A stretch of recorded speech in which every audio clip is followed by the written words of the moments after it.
변호사님, 네, 소송에서 흔히 실패는 변호사의 역량에 달려있다라고 생각하는 사람들이 많습니다. 그렇습니다. 그래서 오늘은 승소하는 의뢰인의 전략에 대해서 말씀드려보려고 합니다. 네, 승소하는 의뢰인은 뭔가 좀 다르지 않습니까? 보통 승소하는 변호사의 전략이라고 광고를 많이 하는데 네. 승소하는 의뢰인의 전략? 이런 건 없거든요. 음. 근데 실제로는 이게 굉장히 중요해요. 그래서 변호사가 아무리 능력이 좋아도 그 당시 그날 상황은 의뢰인만 알고 있거든요. 결국에는 의뢰인이 그 정보를 얼마나 잘 전달하느냐, 그래서 변호사와 의뢰인 간에 얼마나 협력이 잘 되는지가 승소의 핵심인데요. 지금부터 승소하는 의뢰인은 무엇이 다른지 알려드리겠습니다. 네, 좋습니다. 승소하는 의뢰인들은 상담 때부터 네네. 벌써 다른 기운을 그렇죠. 뿜어낸다고 하는데 네. 이게 어떤 부분인가요? 그 처음 올 때 초도 상담을 할 때 승소하는 의뢰인들은 꼴이 분명해요. 내가 얼마를 원해서 왔다. 그리고 양보는 하지만 얼마까지만 가능하다. 네. 그리고 내가 솔직히 돈을 보다는 억울해서 왔다든지 아니면 시간을 최대한 좀 끄는 게 필요하다. 내 개인 사업상. 그런 게 있을 수도 있고.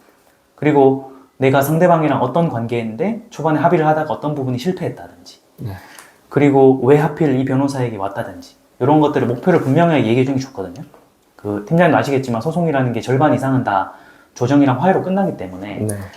본인의 목표와 분명하고 양보할 수 있는 마지노선이 분명해야만 우리도 거기에 맞게 움직일 수 있거든요. 네. 근데 그게 전달이 제대로 안 되면 본인 스스로도 결정을 못하고 시간만 낭비하고 이런 경우가 많아서요. 그래서 핵심은 승소한 의뢰인들은 상담 때부터 목표가 분명하다. 이게 이제 첫 번째입니다. 네, 또 의뢰인들 좀 보면 우리나라 좀 특성상인지는 네네. 몰라도 약간 부끄러워하고 네네. 좀 그런 이유가 있고 또 불리해질까 좀 네네. 두렵기도 하고 이런 이유로 진실을 좀 감춰서 말씀하시는 분들이 네네. 종종 있는 것 같습니다. 이런 부분에서도 차이가 좀 크지 않나요? 차이가 그냥 큰 게 아니라 엄청 크고요. 그 사람이 다 이제 자기 입장에서만 정보를 편집해서 해석하기 때문에 네.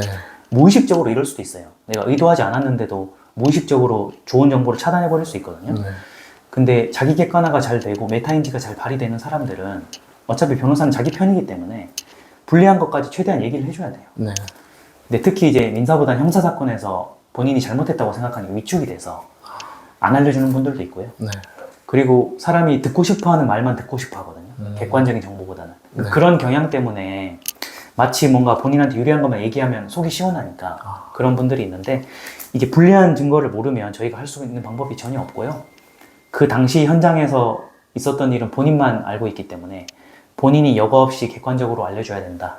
이게 이제 승소하는 의뢰인의 두 번째 전략입니다. 네. 그리고 또 의뢰인분들 중에서 되게 알기 쉽게 증거를 잘 정리해서 전달해 주시는 분들이 있습니다. 이 부분에서도 차이가 있지 않나요? 맞습니다. 이제 증거를 우리가 원본이나 우편, 팩스나 받기도 하고 아니면 메일로 주로 받기도 하는데 네. 사람마다 스타일이 달라가지고 소송은 결국 증거 공방이고 누가 증거를 잘 내는지에 따라 승패가 갈리는데 네. 우리가 없는 증거를 만들 수 없기 때문에 결국에는 의뢰인이 주는 것만 받아줄 수밖에 없거든요. 근데 본인 스타일에 따라 굉장히 깔끔하게 잘 정리해서 주는 분들도 있는데 정리 자체를 못하고 왜 이 증거를 주는지를 모르는 분들이 있어요. 그래서 이거를 법률적으로 가공해서 재판부에 내는 거는 저희가 하는 일이지만 어쨌든 그 원 소스 자체는 의뢰인들이 잘 정리를 해줘야 되거든요. 네. 그래서 그거를 잘 정리해줘야만 저희의 사건 파악이 빨라지고 저희가 이해해야만 판사는 더 잘 이해할 수 있는 거예요. 네. 근데 정리를 제대로 안 해주고 변호사조차도 이해를 못했다면 자기 편에 있는 도우미도 이해를 못했는데 하물며 중립적인 판사는 더 이해를 못하잖아요. 네. 이게 소송이라는 게 한번 이렇게 건너가면 갈수록 이게 해석하기 힘들어지는 경향이 있거든요. 그래서 결론은 승소한 의뢰인은 변호사에게 본인의 증거를 잘 정리해서 설명과 함께 요약해서 잘 준다. 이게 이제 세 번째라고 볼 수 있습니다. 네. 이 소송이라는 게 짧아도 몇 개월, 또 길면 몇 년까지도 가는 게 소송이지 않습니까? 네네. 그만큼 얼마나 협력을 잘 하는지, 또 소통이 원활한지도 중요한 것 같아요. 그 소송이 생각보다 변동성이 심해요.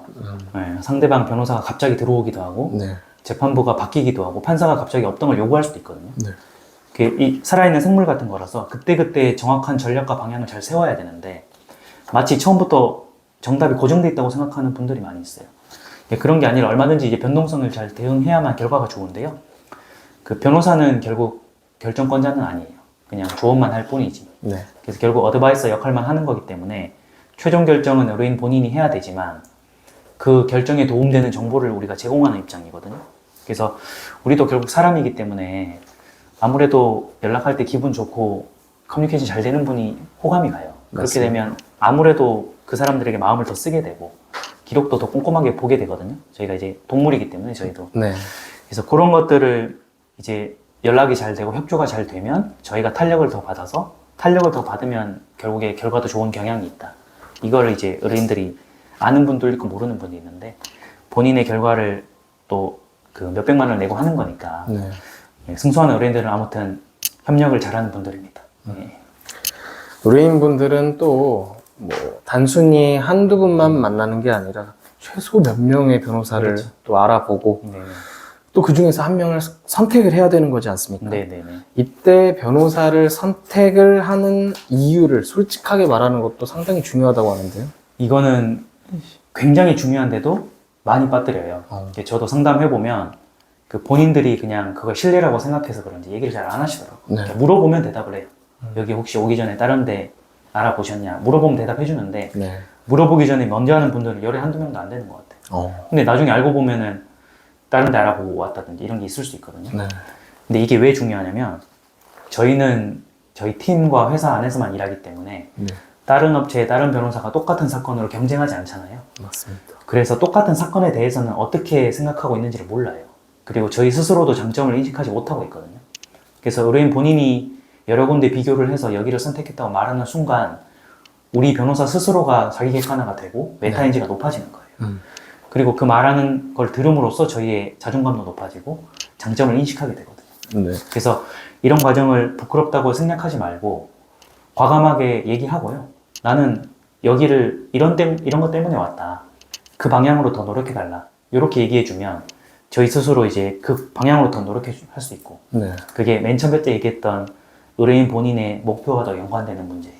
그래서 의뢰인분들은 상담을 받을 때 왜 하필 이 변호사를 선택했는지를 지금보다 훨씬 더 과감하고 자신감 있게 밝힐 필요가 있다. 네. 이게 이제 승소하는 의뢰인의 마지막 전략이라고 볼 수 있습니다.